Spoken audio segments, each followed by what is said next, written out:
भाई दीर्घायु रहेंगे।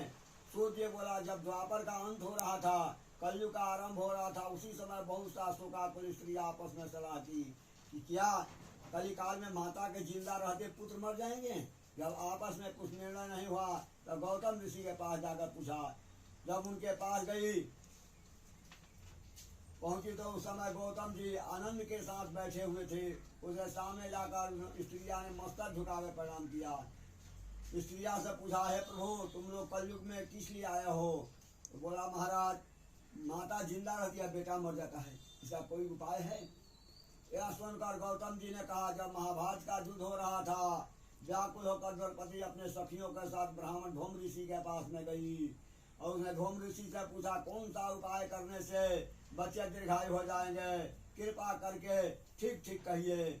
धूम बोला, सत्युग के सत्य वचन बोलने वाला, सत्यान करने वाला समदर्शी जीवतवाहन नाम का राजा है। एक बार वो अपने स्त्री के साथ अपने ससुराल गया था, वहाँ रहने लगा। एक दिन आधी रात को समय पुत्र के शोकाकुल में व्याकुल कोई स्त्री रोने लगी, क्योंकि उसका बेटा के दर्शन से निराश हो चुकी थी, उसका पुत्र मर चुका था। वह रोती हुई कहती है, हाय मुझे बूढ़ी माता को छोड़कर मेरा बेटा मारा गया।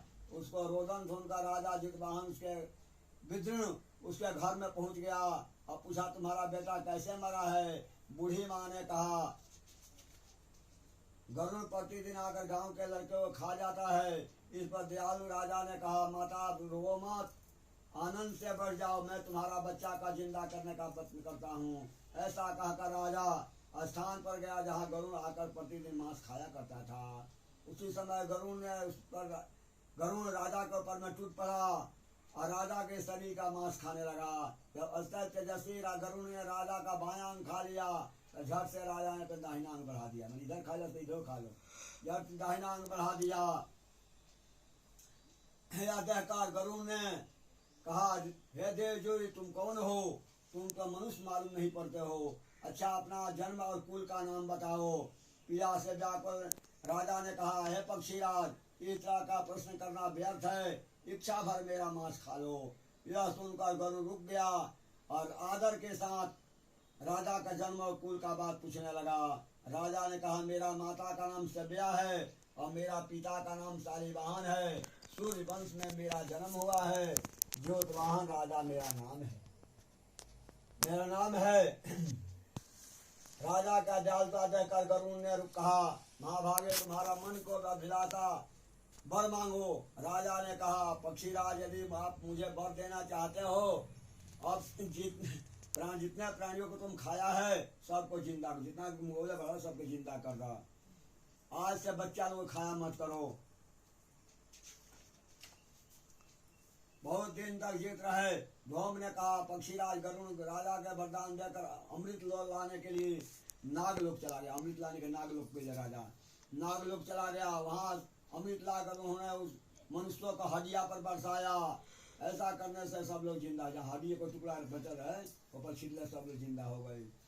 जिंदा हो गया जिनके पहले गरुड़ ने खाया था। राजा का त्याग और गरुड़ की कृपा से वहाँ बहुत कष्ट दूर हो गया। उस समय राजा का शरीर धोना शोभा देने लगा। जालदा देखकर गरुड़ ने कहा, मैं संसार का कया एक वरदान दूंगा।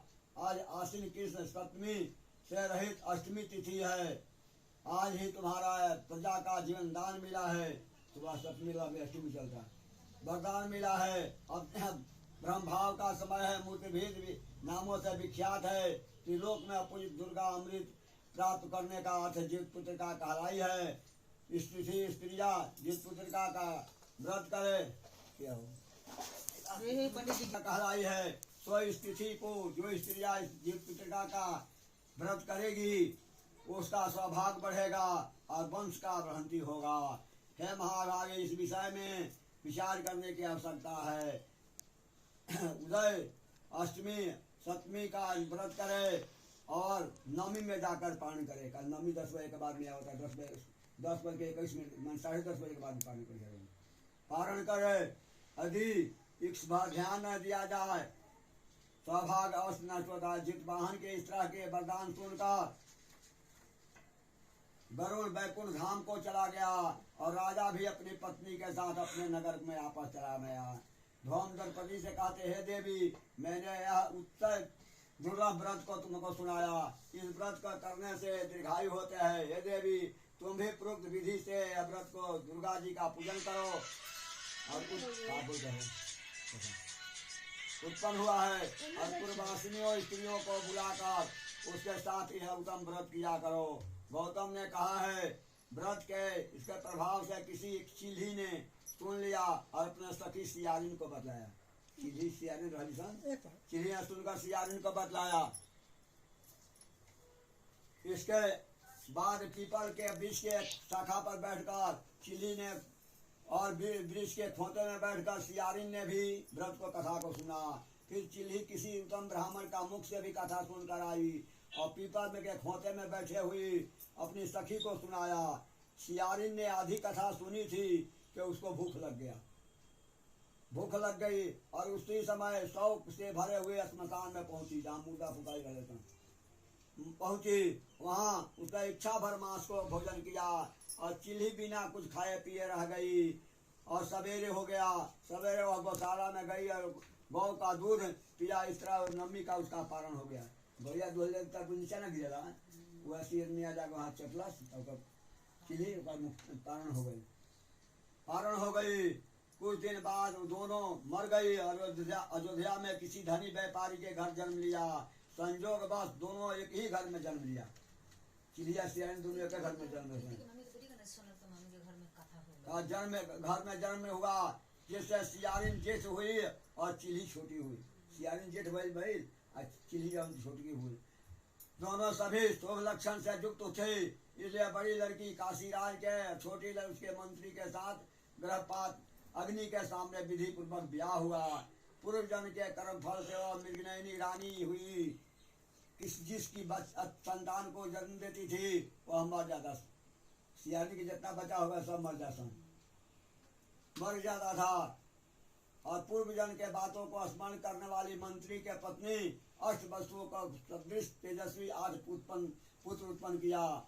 अपनी बहन के पुत्रों को जिंदा देकर ईर्ष्या करने वाली राजपत्नी स्वामी से कहा कि तुम मुझे जिंदा चाहती हो तो जहाँ मेरा पुत्र गया वहाँ मंत्री का पुत्र को भेज रखा है। 8 बजे का वैसे देखो धन्यवाद हो 3 6 2 8